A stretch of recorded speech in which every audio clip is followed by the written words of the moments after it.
వందనాలు. ప్రియులారా, ఈ యొక్క మధ్యాహ్న కాలపు వేళ కొద్ది నిమిషాలు మనము దేవుని వాక్యంను ధ్యానం చేసుకుందాం. న్యాయాధిపతుల గ్రంథము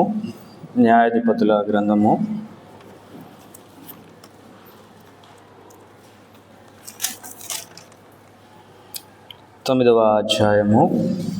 న్యాయాధిపతుల గ్రంథము 9వ అధ్యాయము 8వ వచనం నుంచి 15వ వచనం వరకు ఉన్నటువంటి లేఖన భాగాన్ని నేను చదువుతున్నాను, గమనించండి. న్యాయాధిపతుల గ్రంథము 9వ అధ్యాయము 8వ వచనం నుంచి చదువుతున్నాను. చెట్లు తమ మీద రాజును ఒకనిని అభిషేకించుకొనవలెనను మనస్సు కలిగి బయలుదేరి మమ్మను ఏలుమని ఒలీవ చెట్టును అడుగగా, ఒలీవ చెట్టు దేవునిని మానవులను దేని వలన నరులు సన్మానించుదురో ఆనా తైలమునియక మాని చెట్ల మీద రాజునై ఉండి ఇటు అటు ఊగుటకు నేను వచ్చేదనా అని వాటితో అనెను. అప్పుడు చెట్లు, నీవు వచ్చి మమ్మను ఏలుమని అంజూరపు చెట్టును అడుగగా, అంజూరపు చెట్టు చెట్ల మీద రాజునై ఉండి ఇటు అటు ఊగుటకు నా మాధుర్యమును నా మంచి ఫలమును నెనియక మానుదునా అని వాటితో అనెను. అటు తరువాత చెట్లు, నీవు వచ్చి మమ్మను ఏలుమని ద్రాక్షావల్లిని అడుగగా, ద్రాక్షావల్లి దేవునిని మానవులను సంతోషపెట్టు నా ద్రాక్షారసమును నేను ఇయ్యక మాని చెట్ల మీద రాజునై ఉండి ఇటు అటు ఊగుటకును నేను వచ్చేదనా అని వాటితో అనెను. 14వ వచనం. అప్పుడు చెట్లనియు నీవు వచ్చి మమ్మను ఏలుమని ముండ్ల పొద యొద్ద మనవి చేయగా, ముండ్ల పొద, మీరు నిజముగా నన్ను మీ మీద రాజుగా నియమించుకొన గోరిన ఎడల రండి, నా నీడను ఆశ్రయించుడి, లేదా అగ్ని నాలో నుండి బయలుదేరి లెబనోను దేవదారు చెట్లను కాల్చివేయనని చెట్లతో చెప్పెను. చిన్న మాట ప్రార్థన చేసుకుందాం. శాశ్వతమైన ప్రేమతో మమ్మలను ప్రేమించుచు విడువక మాయడల కృప చూపుచు ఉన్నటువంటి మా ప్రియ పరలోకపు తండ్రి, సర్వోన్నతుడైన గొప్ప దేవ, స్తోత్రములు చెల్లిస్తూ ఉన్నాం. పరిశుద్ధ దినము నాడు పరిశుద్ధుడైనటువంటి మిమ్మలను పరిశుద్ధముగా జ్ఞాపకము చేసుకొని స్తుతించి మహిమపరిచే గొప్ప భాగ్యము దయచేసినందుకై స్తోత్రములు చెల్లిస్తూ ఉన్నాం. ఆరాధన కార్యక్రమం అంతటిలో కూడా మీ నామమును మా ప్రభువా మీరు మహిమపరుచుకున్నందుకై స్తోత్రములు చెల్లించుకొనుచున్నాం. పాటల ద్వారా మా ప్రభువా మీ నామ సంకీర్తనము చేయటానికి కృప చూపించారు. ఎన్నో ప్రకటనలను మా ప్రభువా మీ బల్ల యొద్ద నిలువబడి ప్రకటించండగా జ్ఞాపకం చేసుకునండి. మీ చిత్తానుసారముగా మా ప్రభువా, మా తండ్రి, నాయన, మీ కార్యములను నెరవేర్చే దేవుడు అని నమ్మి స్తోత్రములు చెల్లిస్తూ ఉన్నాం. 2వ భాగంలో మా ప్రభువా కొద్ది నిమిషాలు మీ పాదముల యొద్ద చేరుచూ ఉన్నాం. చదవబడినటువంటి లేఖన భాగమును జ్ఞాపకము చేసుకునండి. మా యొక్క ఆత్మీయ జీవితాలలో మా ప్రభువా ఈ లేఖన భాగము వలన మా ప్రభువా మేము బలపడులాగున మీరు కృప చూపిస్తారని నమ్మచ్చు.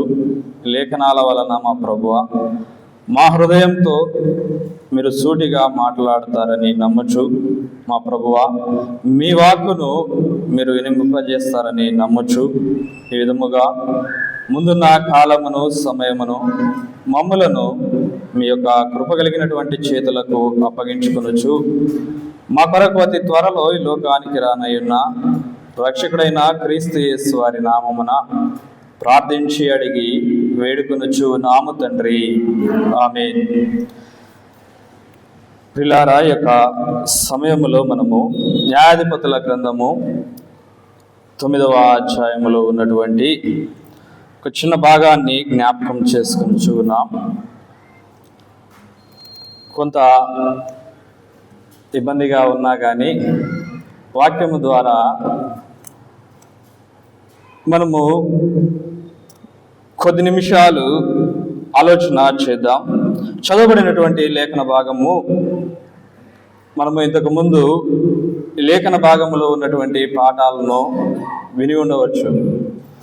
అట్లయితే ఇక్కడ ఉన్నటువంటి సందర్భంలో ఒక మాటను మధ్యాహ్న కాలపు వేళ మనము ఆలోచన చేయాలనేటువంటి విషయాన్ని నేను జ్ఞాపకం చేస్తూ ఉన్నాను.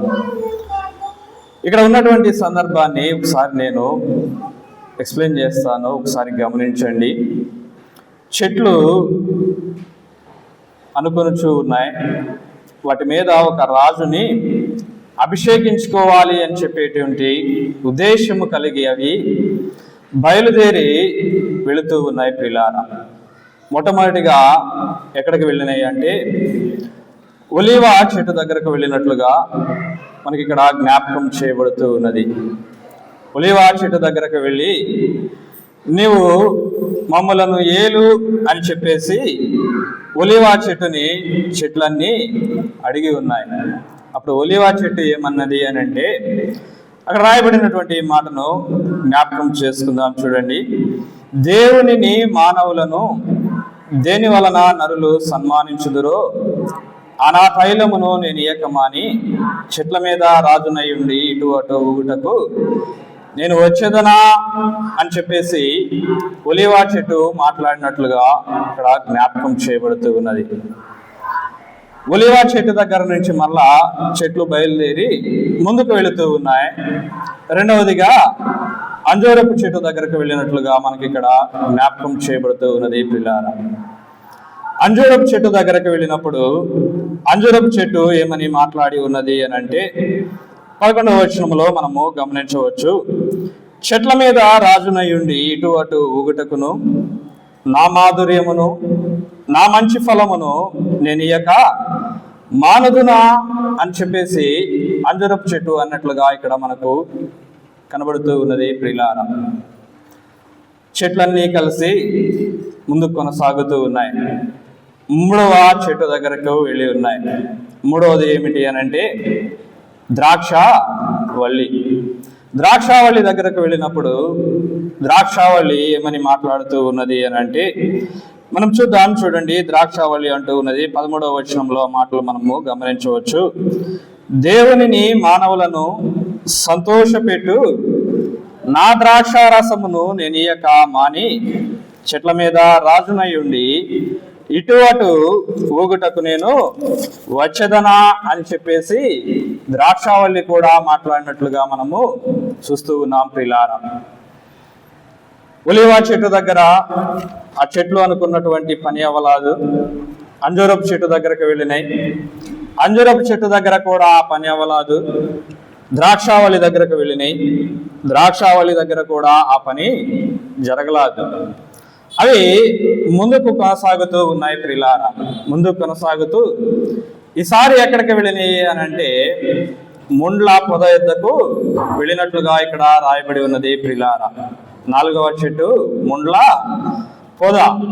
ముండ్ల పొద దగ్గరకు వెళ్ళినప్పుడు ముండ్ల పొద ఏమని మాట్లాడుతూ ఉన్నది అని అంటే మనము 15వ వచనములో గమనించవచ్చు. ముండ్ల పొద మాట్లాడినటువంటి విధానము 15వ వచనంలో మనకి ఇక్కడ కనబడుతూ ఉన్నది. మీరు నిజముగా నన్ను మీ మీద రాజుగా నియమించుకున్న కోరిన ఎడల రండి నా నీడను ఆశ్రయించుడి అని చెప్పేసి ముండ్ల పొద మాట్లాడుతూ ఉన్నది. ఏమంటూ ఉన్నది? మీరు నిజముగా నన్ను రాజుగా అభిషేకించుకోవాలి అని అంటే మీరు రండి నా నీడను ఆశ్రయించండి అని చెప్పేసి ముండ్ల పొద మాట్లాడుతూ ఉంది. మీరు ఆశ్రయించకపోతే లేదా అని చెప్పేసి అక్కడ రాయబడి ఉన్నది. ప్రియులారా, అగ్ని నాలో నుండి బయలుదేరి లెబనోను దేవదారు చెట్లను కాల్చివేయునని చెట్లతో చెప్పెను. చెట్ల మధ్య జరిగినటువంటి ఈ యొక్క సంభాషణ చాలా ప్రత్యేకమైనదిగా మనము గమనించవచ్చు. ప్రియులారా, ఉపమాన రీతిలో చెప్పబడినటువంటి సందర్భమే కానీ ఆత్మీయముగా ఈ యొక్క సందర్భములో నుంచి మనము చాలా నేర్చుకోవచ్చు ప్రియులారా. గమనిద్దాం, ఒకసారి మనము కూడా ఆలోచన చేద్దాం. ఒక 2-3 ప్రశ్నలు, చిన్న ప్రశ్నలు ఈ సందర్భంలో నుంచి నేను అడగాలనుకుంటూ ఉన్నాను. ఇక్కడ మొత్తము చెట్లన్నీ కలిసి ఎన్ని చెట్ల దగ్గరికి వెళ్ళి రాజుగా ఎంచుకోవాలని చెప్పేసి 4 చెట్ల దగ్గరికి వెళ్ళినాయి. అవును కదా? ఆ చెట్లు ఏమేమిటి అని అంటే ఒలీవ చెట్టు, అంజూరపు చెట్టు, ద్రాక్షావల్లి, ముండ్ల పొద. ఒలీవ చెట్టు, అంజూరపు చెట్టు, ద్రాక్షావల్లి, ముండ్ల పొద. ఒక మాటను గమనిద్దాం ప్రియులారా. ఒలీవ చెట్టు, అంజూరపు చెట్టు, ద్రాక్షావల్లి, ఈ 3 కూడా తన దగ్గరకు వచ్చినటువంటి చెట్లతో సమాధానం చెప్పి ఉన్నాయి. అవి సమాధానం చెప్పి ఉన్నాయా? వాడి దగ్గరకు వచ్చినటువంటి వాటిని ప్రశ్నించి ఉన్నాయా?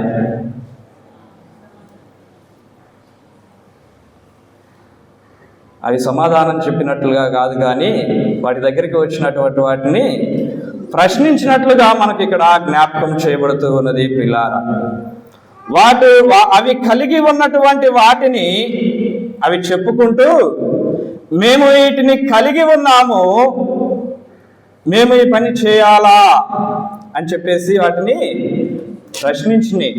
నువ్వు రాజుగా మమ్మలను ఏలు అని చెప్పేసి ఒలీవ చెట్టు దగ్గరకు వచ్చినప్పుడు, ఒలీవ చెట్టు అన్నది దేవుని మానవులను దేని వలన నరులు సన్మానించుదురో ఆనా తైలమును ఇయ్యక మాని చెట్ల మీద రాజునయ్యుండి ఇటు అటు ఊగుటకు నేను వచ్చేదనా? ప్రశ్నార్థకం. అంజూరపు చెట్టు కూడా నా మాధుర్యమును నేను మంచి ఫలమును నేను ఇయ్యక మాని చెట్ల మీద రాజునయ్యుండి ఇటు అటు ఊగుటకు నేను వచ్చేదనా? ద్రాక్షావల్లి కూడా ద్రాక్షావల్లి ఏమనేది, దేవునిని మానవులను సంతోషపెట్టు నా ద్రాక్ష రసమును నేను ఇయ్యక మాని చెట్ల మీద రాజునయ్యుండి ఇటు అటు ఊగుటకు నేను వచ్చేదనా అని చెప్పేసి మాట్లాడి ఉన్నాయి ప్రియులారా. 3 చెట్లు కూడా ఒక ప్రత్యేకమైనటువంటి సమాధానాన్ని చెప్పినట్లుగా చెప్పి వాటి దగ్గరకు వచ్చినటువంటి వాటిని ప్రశ్నిస్తూ ఉన్నాయి ప్రియులారా. అవి కలిగి ఉన్నటువంటి వాటిని అవి ఎక్స్ప్రెస్ చేస్తూ ఉన్నాయి. నా పని ఇది, నేను చేసేటువంటి పని ఇది, నా పనిని నేను మానుకొని నీ మీద రాజునయ్యుండి ఇటు అటు ఊగటానికి నేను వచ్చేదనా అని చెప్పేసి అవి మాట్లాడుతూ ఉన్నాయి ప్రియులారా. ఇక్కడ మనం గమనించినట్లయితే 3 చెట్ల యొక్క ఉద్దేశము కూడా ఒకదానిలాగే మనకు కనబడుతూ ఉన్నది. 3 చెట్ల యొక్క ఉద్దేశము, చెట్లన్నిటి ఉద్దేశము ఏమిటి అని అంటే వాటి మీద ఒక రాజుని అభిషేకించుకోవాలి అనేటువంటి ఉద్దేశము కలిగి చెట్లు బయలుదేరి ఉన్నాయి ప్రియులారా. ఒలీవ చెట్టు యొక్క ఉద్దేశము, అంజూరపు చెట్టు యొక్క ఉద్దేశము, ద్రాక్ష చెట్టు యొక్క ఉద్దేశము రాజయ్యుంటే ఏమి చేయాలని అవి భావించి ఉన్నాయి. రాజయ్యుంటే ఏమి చేయాలని అవి భావించి ఉన్నాయి ప్రియులారా. అక్కడ రాయబడి ఉన్నాయి 3 చెట్లు కూడా ఒక కామన్ ఆన్సర్ని అక్కడ చెప్పి ఉన్నాయి ప్రియులారా. కామన్ ఆన్సర్ మనకు అక్కడ కనబడుతూ ఉన్నది. ఏం కనబడుతూ ఉన్నది అని అంటే రాజయ్య ఉండి ఇటు అటు ఊగుటకు వచ్చేదమ్మా. ఈ మాట ఒలీవ చెట్టు చెప్పింది, ఈ మాట అంజూరపు చెట్టు చెప్పింది, ఈ మాట ద్రాక్షావల్లి కూడా చెప్పింది. ఈ మధ్యాహ్న కాలపు వేళ మనము ఆలోచన చేయబోయేటువంటి మాట కూడా ఇదే, ఇటు అటు. ఒకసారి జ్ఞాపకం చేసుకుందాం, ఒకసారి ఆలోచన చేద్దాం. ఇటు అటు, ఇటు అంటే ఏమిటంటే ఇప్పుడు మనము నడుస్తున్నటువంటి మార్గం ఒక గురి కలిగినటువంటి నిత్య జీవానికి వెళ్ళేటువంటి యేసయ్య మార్గం. ఇటు అటు అంటే ఇటుకు వ్యతిరేకమైనదే అటు, అవును కదా? ఇటుకు వ్యతిరేకమైనదే అటు. ఇప్పుడు నీవు నడిచేటువంటి మార్గానికి వ్యతిరేకమైనటువంటిదే అటు అని చెప్పేసి మనము ఆలోచన చేద్దాం ప్రియులారా, జ్ఞాపకం చేసుకుందాం. ఇక్కడ ఈ సందర్భంలో న్యాయాధిపతుల గ్రంథము 9వ అధ్యాయము 8వ వచనం నుంచి 15వ వచనం వరకు రాయబడినటువంటి మాటల్లో ఇక్కడ ఉపయోగించబడినటువంటి ఇటు అటు అనేటువంటి మాట హెబ్రీ బైబిల్లో అయితే నువ్వా అనేటువంటి మాటతోటి ఉపయోగించారు అని చెప్పేసి హెబ్రీ బైబిల్లో మనము జ్ఞాపకం చేసుకోవచ్చు ప్రియులారా. ఏ మాటతో ఉపయోగించారు అని అంటే నువ్వా, ఇటు అటు అని చెప్పేసి ఇక్కడ రాయబడి ఉన్నది కదా. ఆ మాట నువ్వా అనేటువంటి మాటతోటి హెబ్రీ బైబిల్లో ఉపయోగించబడి ఉన్నది ప్రియులారా. ఈ నువ్వా అనేటువంటి మాట ఇంకొక సందర్భంలో కూడా మనము గమనించవచ్చు. అది ఎక్కడ ఉపయోగించారు అని అంటే ఆది కాండములో ఒక చోట ఈ మాటను నువ్వా అనేటువంటి మాటను ఉపయోగించినట్లుగా మనము చూడవచ్చు పిల్లారా. చూడండి ఆది కాండము 4వ అధ్యాయము, ఆది కాండము 4వ అధ్యాయము 12వ వచనములో చూసినట్లయితే,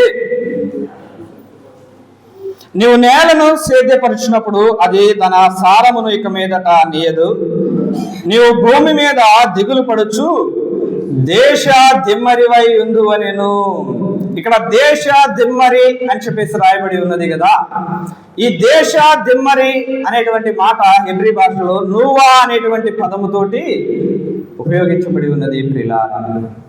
మనం చదువుకున్నటువంటి ఈ యొక్క న్యాయాధిపతుల గ్రంథము 9వ అధ్యాయంలో ఈ చెట్లు మాట్లాడుతూ పలికి ఉన్నాయి కదా. రాజునయ్యుండి ఇటు అటు ఒకటానికి నేను వచ్చేదనా అని అన్నాయి కదా. ఇటు అటు అనే దగ్గర కూడా నువ్వా అనేటువంటి పదాన్ని ఉపయోగించి ఉన్నారు ప్రియులారా.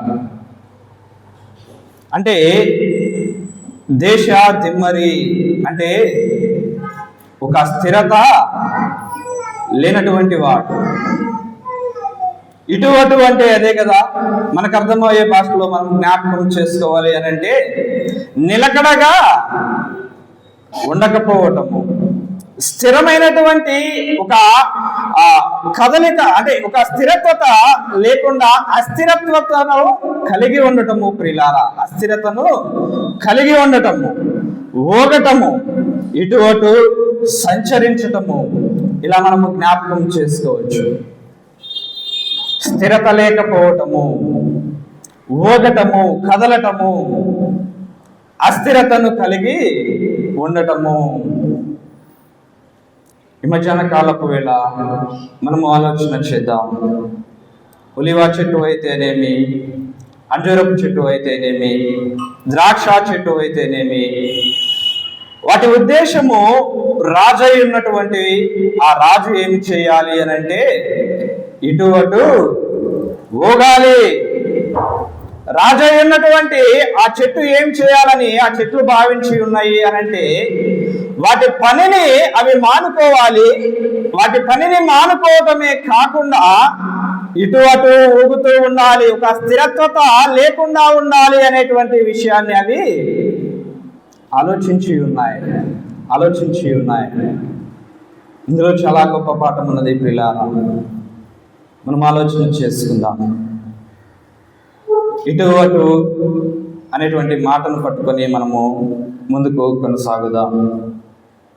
మనకు తెలిసినటువంటి ఒక 2 సందర్భాలను నేను జ్ఞాపకం చేస్తాను. మనకు తెలిసినటువంటి పరిచయమైనటువంటి సందర్భాలు ఒక 2 సందర్భాలను నేను జ్ఞాపకం చేసుకొని ముందుకు కొనసాగుదాం. చూడండి నిర్గమాకాండము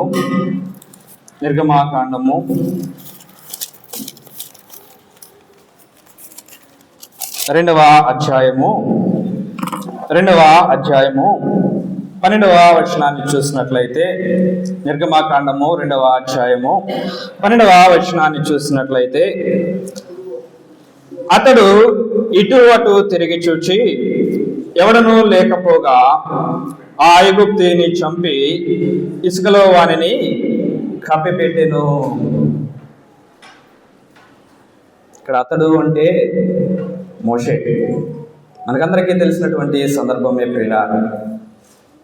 మోషే పెద్దవాడైనప్పుడు 11వ వచనంలో రాయబడి ఉన్నది కదా, తన జనుల యొద్దకు పోయి వారి భారములను చూచెను. అక్కడ జరిగినటువంటి ఒక సందర్భం ఏమిటి అని అంటే, తన జనుల యొద్దకు వెళుతూ ఉన్నప్పుడు ఒక హెబ్రేయుడిని ఒక ఐగుప్తీయుడు కొట్టుచూ ఉండగా చూశాడు. మోషే తట్టుకోలేకపోయాడు. ఏం చేశాడు అని అంటే, ఇటు అటు చెప్పాలమ్మా, ఇటు అటు చూచాడు. ఇటు అటు చూచాడు. ఎవరు లేరనుకున్నాడు. ఐగుప్తుని చంపాడు, ఇసుకలో పాతి పెట్టాడు. మరుసటి రోజు మరలా అదే విధముగా వెళుతూ ఉన్నాడు. ఈసారి ఇద్దరు హెబ్రీయులు గొడవ పడుతూ ఉన్నారు. అన్యాయం చేసిన వాని యొద్దకు వెళ్ళి, నీ సహోదరుడిని ఎందుకు ఇలా చేస్తూ ఉన్నావు అని అడిగితే, అక్కడ అంటాడు కదా, నిన్ను మా మీద రాజుగా నియమించినటువంటి వారు ఎవరు అని చెప్పేసి ప్రశ్నించి, ఆ ఐగుప్తుని చంపినట్లు నన్ను చంపవలనని నువ్వు అనుకొనుచూ ఉన్నావా అని చెప్పేసి అంటాడు. పిల్లారా, జ్ఞాపకం చేసుకుందాం. మోషే ఏం చేశాడు? ఇటు అటు చూచాడు. ఎవరు లేరని చెప్పేసి అనుకున్నాడు. ఐగుప్తుడిని చంపాడు. మనం ఆలోచన చేద్దాం. ఆ తర్వాత 40 సంవత్సరాలు గొర్రెల యొద్ద 40 సంవత్సరాలు ఇశ్రాయేలును నడిపించడానికి ఉపయోగించబడ్డాడు. కానీ ముందుగా మోషే అక్కడ చేసినటువంటి ఆ పనిని మనం ఒకసారి ఆలోచించినట్లయితే, ఇటు అటు చూచాడు. ఇటు అటు చూస్తూ ఉన్నారు అనంటే ఏదైనా చేయరానిది చేయటానికి, అందరిలో ఉన్నప్పుడు, లోకములో నీవు నడుస్తూ ఉన్నప్పుడు నీవు ఇటు అటు చూస్తూ ఉన్నావు అనంటే ఏదో చేయకూడని పని నువ్వు చేయడానికి పూనుకునేటప్పుడు,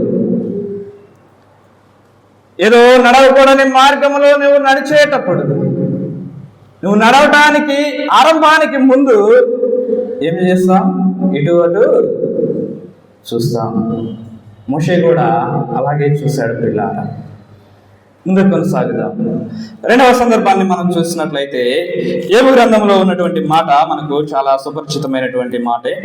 చూడండి. ఏబు గ్రంథము 1వ అధ్యాయము 6వ వచనములో మనము గమనించవచ్చు.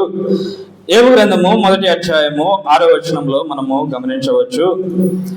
దేవదూతలు యెహోవా సన్నిధిన నిలుచుటకై వచ్చిన దినమొకటి తటస్థించెను. ఆ దినమున అపవాది అగువాడు వారితో కలిసి వచ్చెను. యెహోవా, నీవు ఎక్కడి నుండి వచ్చితివని వారిని అడుగగా, అపవాది, భూమి మీద ఇటు అటు తిరుగులాడుచు అందులో సంచరించుచు వచ్చి తిని అనిను. అపవాది ఏమని చెప్తూ ఉన్నాడు అనంటే, యెహోవా తోటి, భూమి మీద ఏం చేస్తూ ఉన్నాడు? ఇటు అటు తిరుగులాడుచు ఉన్నాడు, అందులో సంచరించుచు నేను వచ్చాను అని చెప్పి అక్కడ మాట్లాడుతూ ఉన్నాడు. పిల్లారా,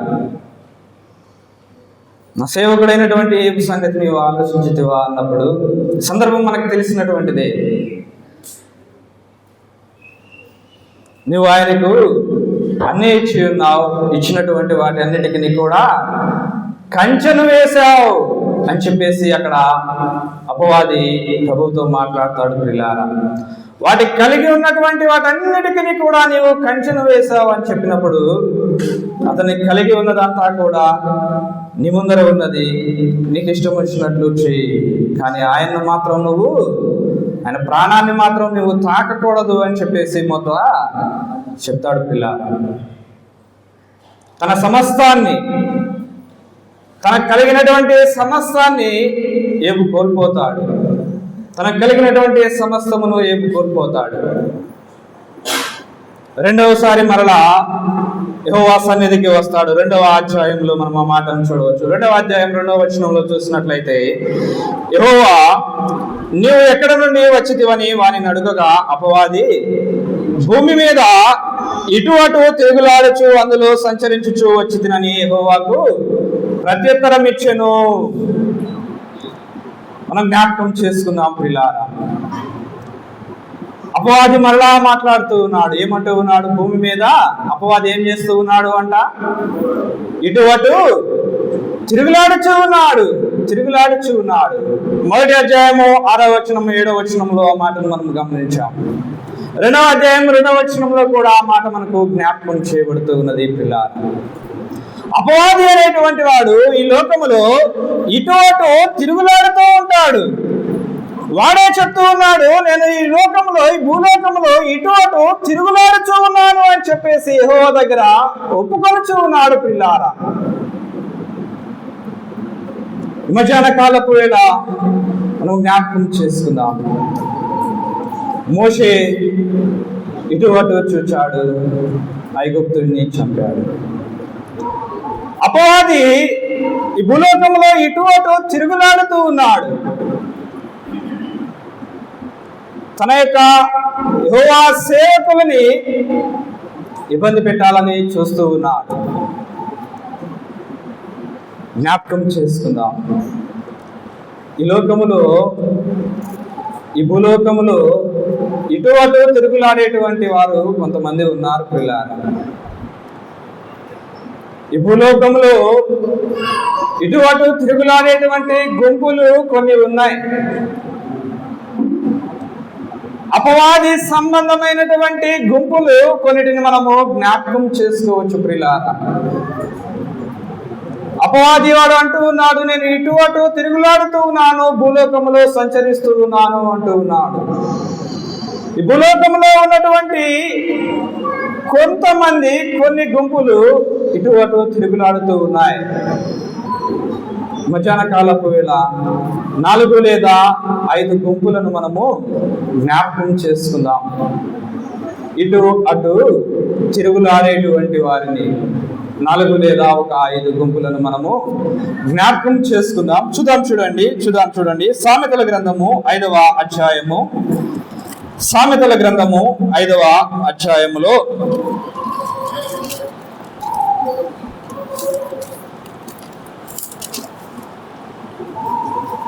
6వ వచనాన్ని చూసినట్లయితే, సామెతల గ్రంథము 5వ అధ్యాయము 6వ వచనాన్ని చూసినట్లయితే,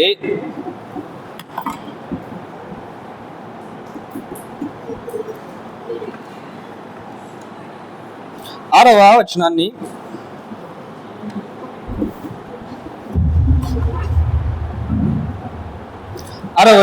చదువుతూ ఉన్నాను, గమనించండి. సామెతల గ్రంథము 5వ అధ్యాయము 6వ వచనము, అది జీవమార్గమును ఏమాత్రమును విచారింపదు, దానికి తెలియకుండానే దాని పాదములు ఇటు అటు తిరుగులాడును. అది జీవమార్గమును ఏమాత్రమును విచారింపదు, దానికి తెలియకుండానే దాని పాదములు ఇటు అటు తిరుగులాడును అని చెప్పేసి రాయబడి ఉన్నది ప్రియులారా. ఎవరు? పై వచనంలో జ్ఞాపకం చేసుకోవచ్చు. జారస్త్రీ అని చెప్పేసి రాయబడి ఉన్నది. జారస్త్రీ యొక్క పాదాలు అంట ఎలా ఉంటూ ఉన్నాయి అని అంటే, దానికి తెలియకుండానే దాని పాదములు ఇటు అటు తిరుగులాడుతూ ఉన్నాయి అంట. జారస్త్రీ యొక్క పాదములు. మనం ఆలోచన చేద్దాం. వ్యభిచార సంబంధ హృదయం కలిగినటువంటి పాదాలు ఇటు అటు తిరుగులాడుతూ ఉంటాయి. అవును కదా? జ్ఞాపకం చేయబడుతూ ఉన్నది. జారస్త్రీ తన యొక్క పాదములు దానికి తెలియకుండానే ఇటు అటు తిరుగుతూ ఉంటాయంట. దానికి తెలియకుండానే వ్యభిచార సంబంధ హృదయమైనటువంటి వారి యొక్క పాదములు కూడా వారికి తెలియకుండానే ఇటు అటు తిరుగుతూ ఉంటాయి. మొదటిగా జ్ఞాపకం చేసుకొని చూన్నాం. మొదటి గుంపు, ఇటు అటు తిరుగులాడేటువంటి మొదటి గుంపు ఈ లోకంలో వ్యభిచార సంబంధులు అని చెప్పేసి ఆలోచన చేయవచ్చు ప్రియులారా. రెండవ మాటను చూద్దాం, చూడండి. కీర్తనల గ్రంథము 107వ కీర్తన. కీర్తనల గ్రంథము 107వ కీర్తన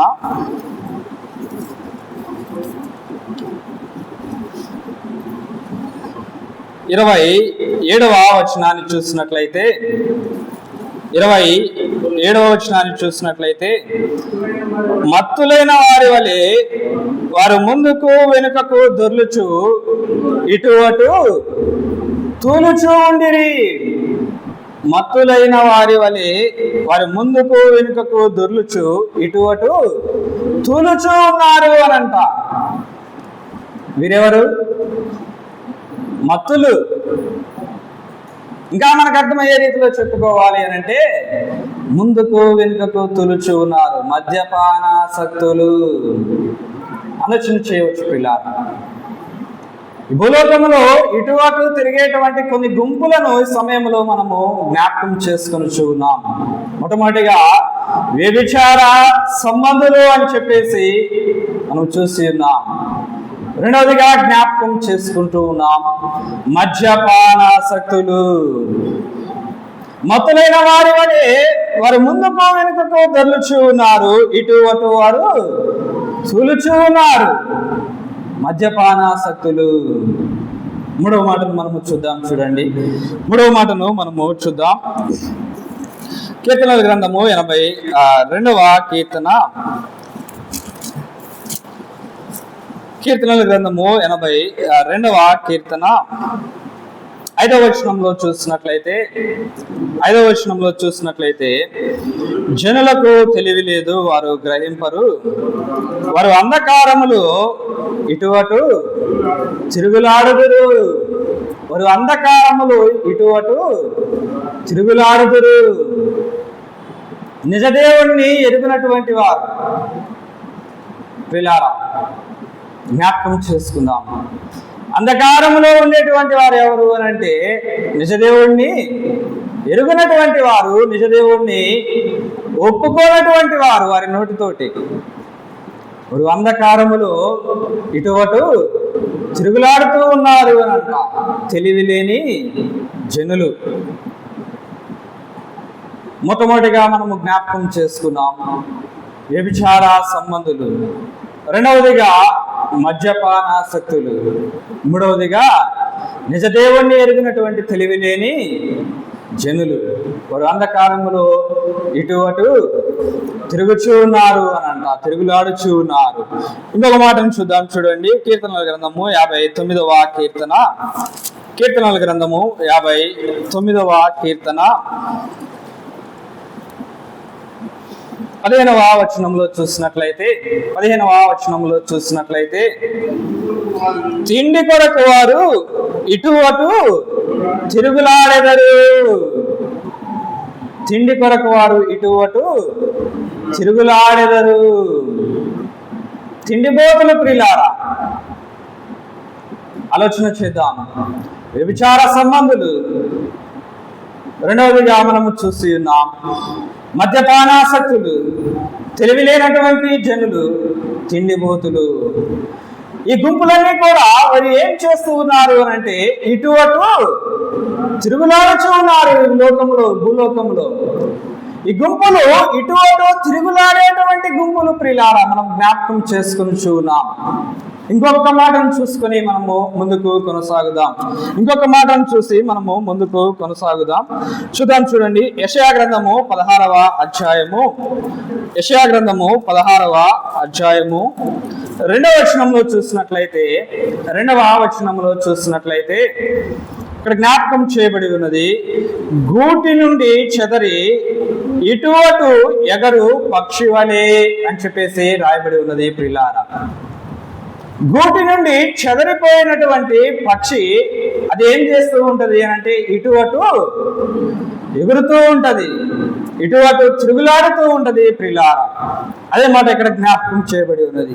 గూటి నుండి చెదరినటువంటి పక్షి అంటే దానికి గూడు లేదా అంటే గూడు ఉన్నది, కానీ గూటి నుండి అది చెదరిపోయినది. చెదరిపోయిన తర్వాత అది ఏం చేస్తూ ఉన్నది అని అంటే ఇటు అటు తిరుగులాడుతూ ఉన్నది. మనకు అర్థం అవ్వాలి అని అంటే చిన్న కుమారుని మనం జ్ఞాపకం చేసుకోవచ్చు, తప్పిపోయిన కుమారుని మనం జ్ఞాపకం చేసుకోవచ్చు. మంచి నివాసము, మంచి ఆయనకు కావలసినటువంటిని కూడా తెచ్చుకోగలిగినటువంటి వ్యక్తి, కానీ ఏం చేశాడు? తండ్రి ఇంటిని విడచాడు. తండ్రి ఇంటిని విడచాడు. విడిచిన తరువాత ఆ యొక్క కుమారుని యొక్క పరిస్థితి ఎలా ఉన్నది అని అంటే గూడు విడిచినటువంటి పక్షి యొక్క పరిస్థితి మాదిరిగానే ఉన్నది ప్రిలారా.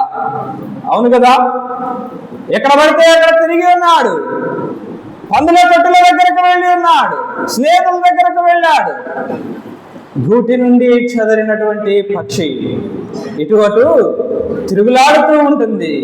గూటి నుండి చెదరినటువంటి పక్షి. 5 విషయాలను నేను జ్ఞాపకం చేసి ఉన్నాను. 5 విషయాలు జ్ఞాపకం చేసి ఉన్నాను పిల్లలు. మొట్టమొదటిగా జారస్త్రీయన్నాం అంటే వ్యభిచార సంబంధులు. రెండవదిగా మద్యపానాసక్తులు. మూడవదిగా తెలివిలేని జనులు. నాలుగవదిగా తిండి బోతులు. ఐదవదిగా గూటి నుండి చెదరినటువంటి వారు. గూటి నుండి చెదరినటువంటి వారు ఈ లోకములో అటు ఇటు వీరు తిరుగుతూ ఉన్నారు అని అంట. ఆనాడు సాతానుడు అపవాది యెహోవా దగ్గరికి వచ్చిన తర్వాత ఏం చెప్పాడు అంటే ఈ భూలోకములో నేను ఇటు అటు సంచరించుచూ వచ్చాను అని చెప్పాడు. ఈ లోకంలో ఇటు అటు సంచరించేటువంటి వారిని ఒక 5 రకాల గుంపులను ఈ మధ్యాహ్న కాలపు వేళ మనము జ్ఞాపకం చేసుకుంటూ ఉన్నాం. అట్లయితే ఈ సమయంలో నీవు నేను ఆలోచన చేద్దాం, నీవు నేను జ్ఞాపకం చేసుకుందాం. 5 రకాల గుంపులు మన ముందు ఉంచబడుతూ ఉన్నాయి. ఆనాడు మోషే ఇటు అటు చూచాడు, ఐగుప్తుడిని చంపి ఉన్నాడు. వ్యభిచార సంబంధులైతేనేమి, మద్యపానాసక్తులైతేనేమి, జలివిలేని జనులైతేనేమి, చిన్నిబోతులైతేనేమి, గూటి నుండి చెదరనటువంటి వారైతేనేమి ఈ లోకములో ఇటు అటు తిరుగుతూ ఉన్నారు. అమ్మాయ్య ఆలోచన చేద్దాం. ఓ విశ్వాసి, నువ్వు ఆలోచన చేయప్పుడు ఈ లోకంలో జీవిస్తూ ఉన్నటువంటి నేనైతేనేమి, నీవైతేనేమి, మనము దేనికోసము ఇటు అటు చూస్తూ ఉన్నాం? ఓ ఆత్మీయుడ, జ్ఞాపకం చేసుకో, మనము దేనికోసము ఇటు అటు తిరుగులాడుతూ ఉన్నాం? ఒకసారి ఆలోచన చేద్దాం. నా మనస్సు నాకు తెలుసును, మీకు మనస్సు మీకు తెలుసును ప్రియులారా. నీ గురించి నాకు తెలియదు, నా గురించి మీకు తెలియదు. నువ్వు దేనికోసము ఇటు అటు చూస్తూ ఉన్నావో నీకు తప్పకుండా తెలుస్తుంది. నువ్వు దేనికోసము ఇటు అటు తిరుగులాడుచూ ఉన్నావో అది తప్పకుండా తెలుస్తుంది. మొదట్లోనే అనుకున్నాం, ఇటు అటు అంటే విశ్వాసులమైనటువంటి మనము ఇప్పుడు నడిచేటువంటి మార్గం నిత్య జీవ మార్గం, అదేవాతి దేవుణ్ణి ఒప్పుకున్నటువంటి యేసయ్య మార్గం. ఆ మార్గములో నడుస్తూ ఉన్నటువంటి నీవు ఈ లోకములో ఉన్న వాటి కొరకు, ఈ లోకములో కనిపించేటువంటి వాటి కొరకు దేనికోసం నువ్వు చూస్తూ ఉన్నావు?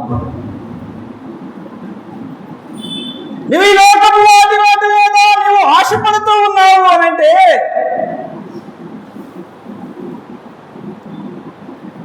అది అపవాది సంబంధమైనదే. జ్ఞాపకం చేసుకుందాం.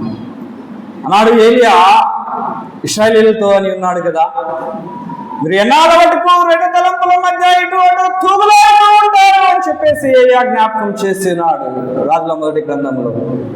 యెహోవా దేవుడైతే యెహోవాను అనుసరించండి, బయలుదేవుడైతే బయలును అనుసరించండి అని అన్నాడు.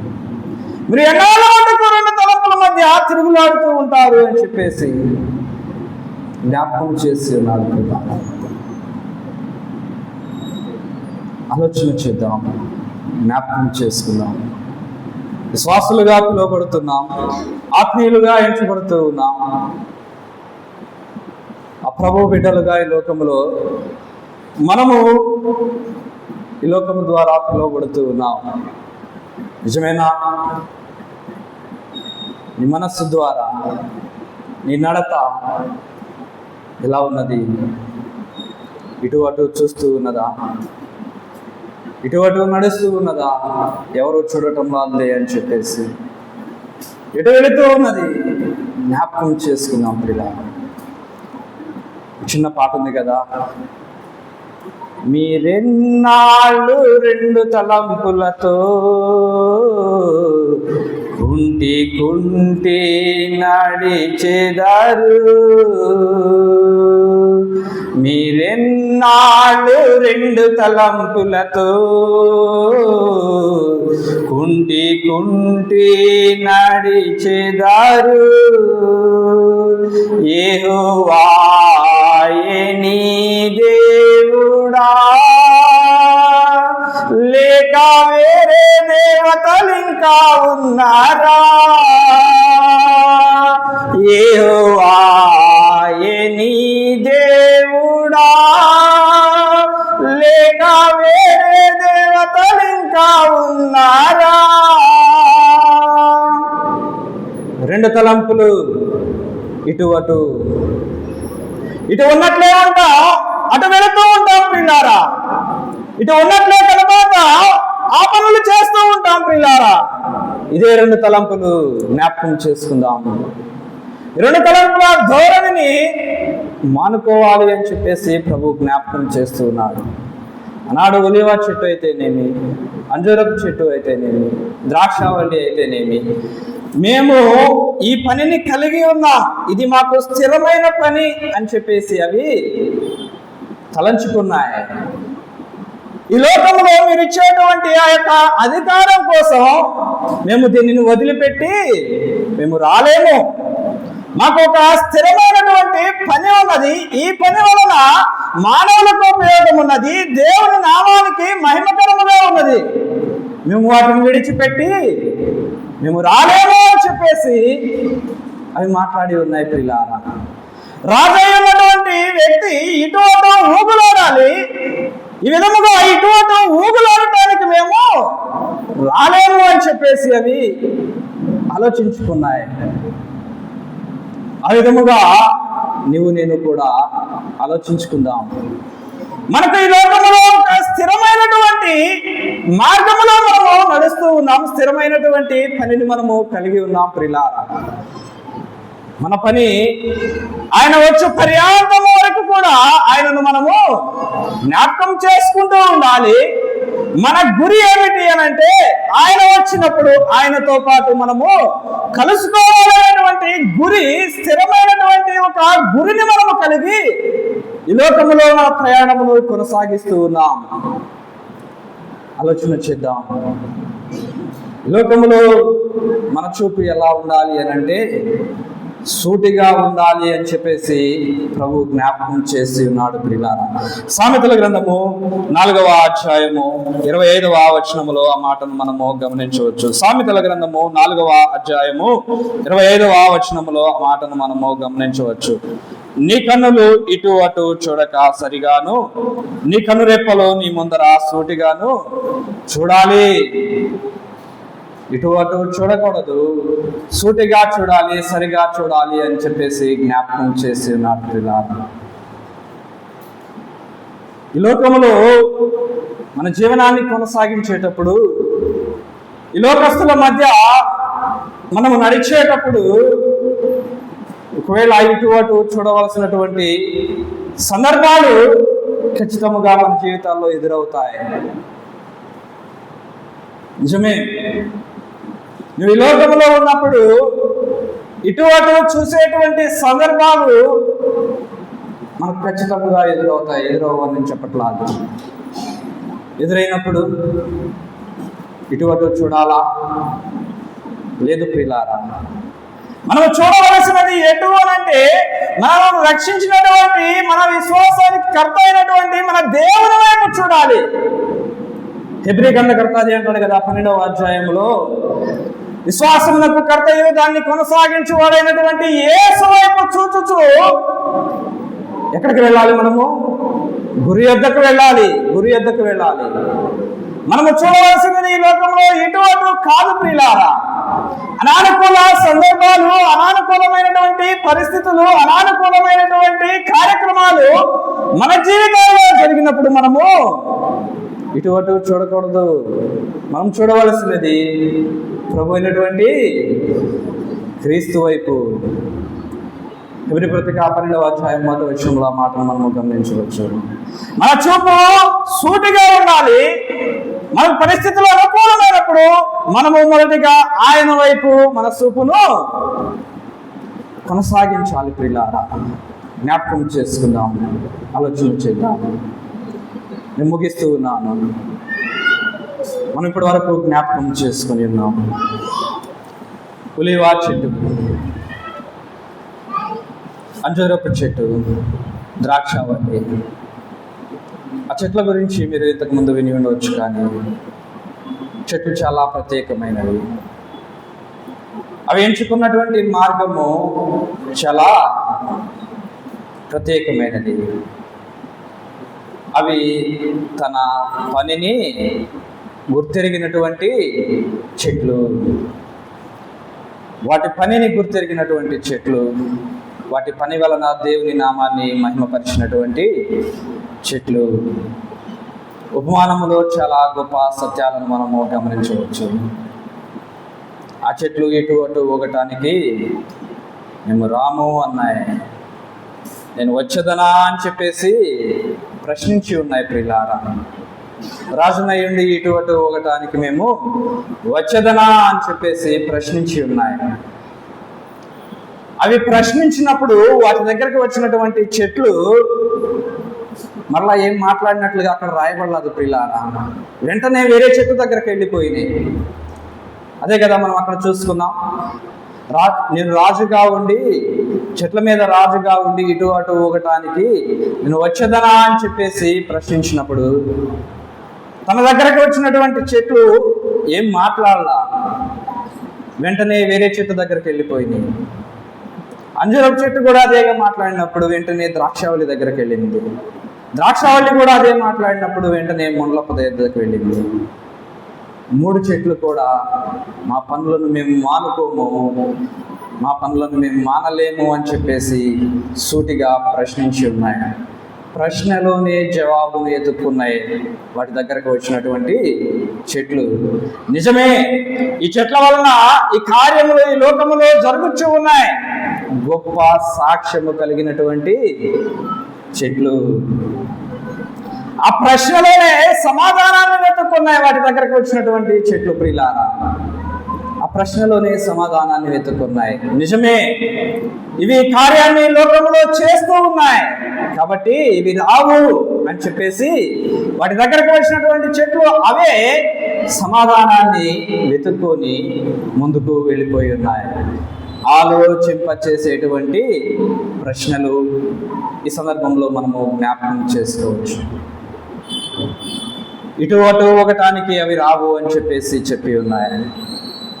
ఈ భూలోకములో ఇటు అటు ఊగేటువంటి ఒక 5 రకాల గుంపులను మనము ఆలోచన చేసి ఉన్నాము.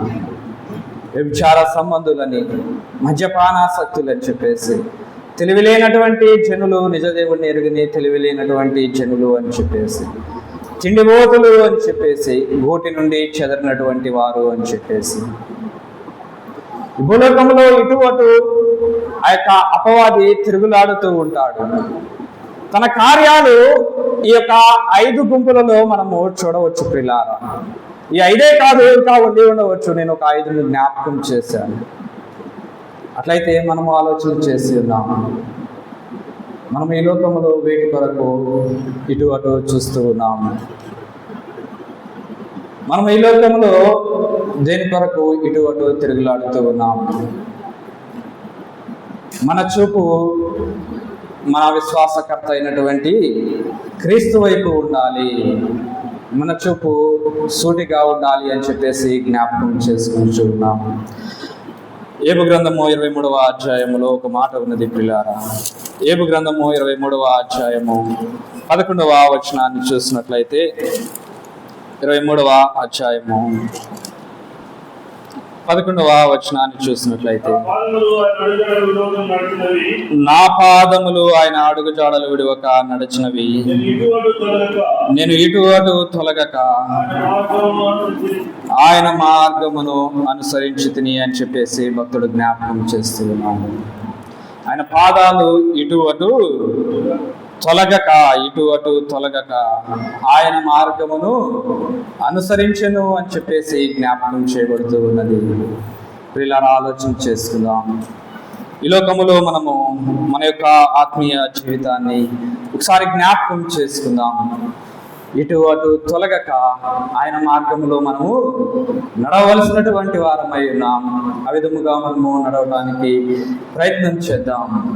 అమ్మా, ఒకసారి ఆలోచన చేయి. ఇంకా నీకు ఈ లోకంలో స్థిరత లేకుండా ఉన్నదా?